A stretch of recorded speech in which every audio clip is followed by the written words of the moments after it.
Praise lord. యూట్యూబ్లో ఈ వాక్యం వింటున్న ప్రతి ఒక్కరికి మన ప్రియమైన యేసుక్రీస్తు నామంలో శుభములు తెలుపుకుంటున్నాను. ఈరోజు మనం ధ్యానించబోయే అంశము నిజమైన స్నేహితుడు. ఈ అంశం కొద్దిసేపు ధ్యానించమని దేవుడు నన్ను ప్రేరేపించారు. అయితే వాక్యంలోకి వెళ్ళబోయే ముందు ఇప్పటివరకు నా ఛానల్ చూస్తూ కూడా సబ్స్క్రైబ్ చేయని వారైతే దయచేసి సబ్స్క్రైబ్ చేయండి, నన్ను కొంచెం సపోర్ట్ చేయండి. మర్చిపోకుండా వాక్యం నలుగురికి షేర్ చేయండి, ఇంకా లైక్ చేయండి. మీరు లైక్ చేయడం ద్వారా వాక్యం నలుగురికి రీచ్ అవుతుంది. ఇక వాక్యంలోకి వెళ్ళిపోదాం. సామెతల గ్రంథం 17వ అధ్యాయం 17వ వచనం చూసినట్లయితే, నిజమైన స్నేహితుడు విడువక ప్రేమించును, దుర్దశలో అట్టివాడు సహోదరుడుగా నుండును. ఆమేన్. ఈ భూమి మీద జన్మించిన తర్వాత, ఊహ తెలిసిన తర్వాత మనకు అనేక మంది స్నేహితులు తయారవుతూ ఉంటారు. ఇంటి చుట్టుపక్కల, స్కూల్లో, కాలేజీలో, ఉద్యోగం చేసే దగ్గర, ప్రయాణాలు చేసేటప్పుడు ఎక్కడో ఒక చోట స్నేహితులు పరిచయం అవుతారు. కొంతమందితో స్నేహం కొద్ది కాలం ఉంటుంది, కొంతమందితో చనిపోయే వరకు స్నేహం ఉంటుంది. తల్లిదండ్రులు, అన్నదమ్ములు, అక్క చెల్లెళ్ళు, బంధువులు లేని వారు ఉంటారేమో కానీ స్నేహితులు లేని వారు మాత్రం అరుదుగా ఉంటారు. కుటుంబ సభ్యులతో చెప్పుకోలేని విషయాలు స్నేహితులతో పంచుకుంటాం. స్నేహం అనేది ఒక మధురమైన అనుభూతి. నిజమైన స్నేహము అరుదుగా దొరుకుతుంది.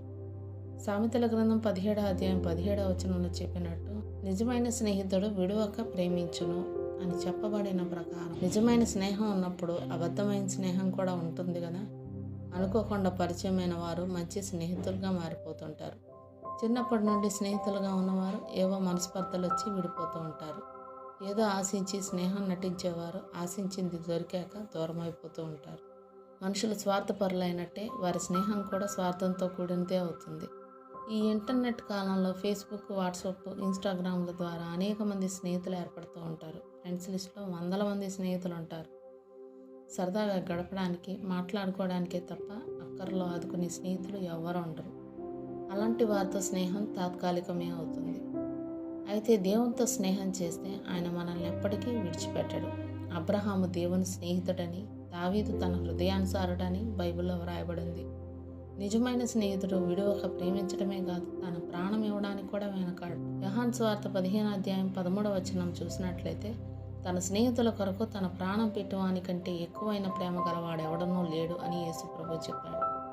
6 నెలల స్నేహం చేస్తే వారు వీరు, వీరు వారు అవుతారన్న సామెత ఉంది. మరి మనం చిన్నప్పటి నుండి చర్చికి వెళ్తూ వాక్యం విని, చదివి, ప్రార్థిస్తున్నప్పటికీ ఇంకా లోకానుసారంగా ఉంటే మన హృదయంలో దేవుని స్నేహాన్ని అంగీకరించడం లేదనే కదా అర్థం.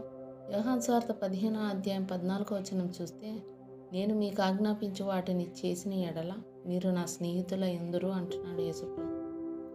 దేవుని ఆజ్ఞలు గైకొని ఆయనకు స్నేహితులై ఉంటే ఆయన మనల్ని ఎప్పుడూ విడువక ప్రేమిస్తూనే ఉంటాడు.